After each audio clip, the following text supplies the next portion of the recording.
Part 1. The Mystery of Exhaustion. Your alarm hasn't gone off yet, and you're already tired. Not body tired, soul tired. You slept 8 hours. Your day was light. Your to-do list was short. So why does it feel like you worked a double shift? Because you did. You just didn't clock in.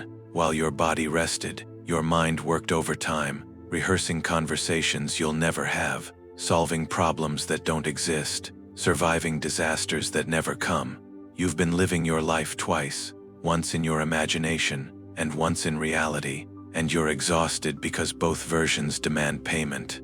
1. The invisible labor. Last night, while you slept, your mind ran a marathon. It rehearsed tomorrow's meeting 7 different ways, and you failed in all of them. It drafted responses to criticism you haven't received yet. You've survived tomorrow 5 times before breakfast. Here's what makes this cruel. It feels productive.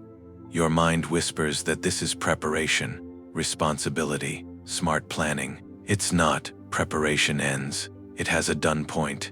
You think, you plan, you release. What you're doing. It loops. It spirals. It feeds on itself. You're not preparing for life. You're pre-suffering through it, and that's suffering. It's not free. You're paying with energy you need for the day that actually exists. 2. The Great Deception. Let me show you the trap. Preparation is a container. It has walls. You gather information, make a plan, then close the lid. Rumination is a treadmill. You run and run but never arrive anywhere. The scenery never changes. You just get more tired. The overthinking mind confuses these constantly. It says, if I just think about this a little more, I'll find the solution that makes me feel safe. But safety isn't a thought away. No amount of mental rehearsal will remove the uncertainty of being alive. The philosopher Sartre said we're condemned to be free, meaning there's no instruction manual for existence, no formula that guarantees right choices. The overthinker can't accept this, so they try to think their way to certainty. But life isn't a math problem. It's a story that reveals itself only as you walk through it. And while you're trying to solve tomorrow in your head, you're draining the battery you need for today. You're not lazy. You're working harder than anyone knows. You're just working in the wrong direction. Part 2. The Anatomy of Mental Exhaustion. 3. The Nervous System Trap. Now let's go under the hood. When you imagine tomorrow's presentation going wrong, your brain doesn't file that under fiction. It files it under happening right now. Your amygdala, the brain's smoke detector, can't tell the difference between a real fire and an imagined one.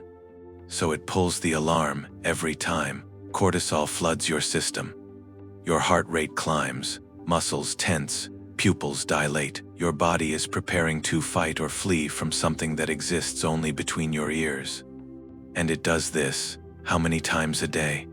Every worried what if, every mental replay, every catastrophic prediction, hundreds of tiny emergencies, hundreds of false alarms. It's like leaving a brick on the accelerator while the car sits in the garage.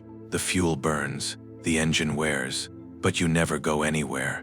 This has a name, chronic threat activation. Your nervous system is stuck in emergency mode, not because your life is an emergency, but because your imagination keeps triggering the alarm. You're tired from a war that only exists in your mind. 4. The Time Travel Paradox. There's something else happening here, something almost philosophical. The overthinker is a time traveler, but a broken one. You visit the past obsessively, replaying conversations, mining old embarrassments for lessons you already learned. You visit the future constantly, rehearsing scenarios, pre-living pain that may never arrive. The one place you don't visit. Here, now, the present. You're conscious in 3 timelines simultaneously. Part of you stuck in yesterday's regret, part lost in tomorrow's anxiety. Only a fragment, a ghost, remains in today. This is why time feels strange for you. The hours drag, because you're not fully in them. The years fly, because you were never fully present for them. Here's the tragedy. You can't rest in the past. It's already gone. You can't rest in the future. It doesn't exist yet. The only place rest is possible is here, and here is exactly where you refuse to stay. 5. The Energy Equation. Let's make this concrete. Your brain is roughly 2% of your body weight but uses about 20% of your daily energy. A healthy brain has rhythms, periods of high engagement, then rest, like intervals at a gym. Your brain, it's stuck on max, from before you wake up until you collapse at night.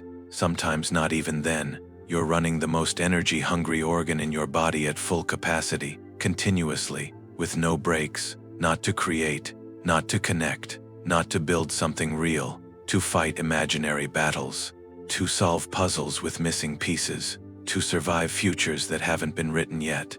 This is why you're exhausted after days where you did nothing. The energy you spent was real. You paid the price of courage without actually being brave. Part 3. The way out. 6. The truth your mind doesn't want you to know. Now we get to the part that changes everything. And I have to warn you, your overthinking mind will fight this. It doesn't want you to hear it, because if you really absorb it, the whole system falls apart. Here it is. The you that has survived every hard day can handle what comes. You don't need to rehearse it. Read that again. In your mind. Let it land somewhere deeper than thought. Every disaster you've mentally prepared for. Did that preparation actually help when reality arrived? Or did you just handle it? Improvise. Find resources in the moment you didn't know you had. Think about the genuinely hard moments of your life. The real ones, not imagined, actually happened. You survived them. You're here.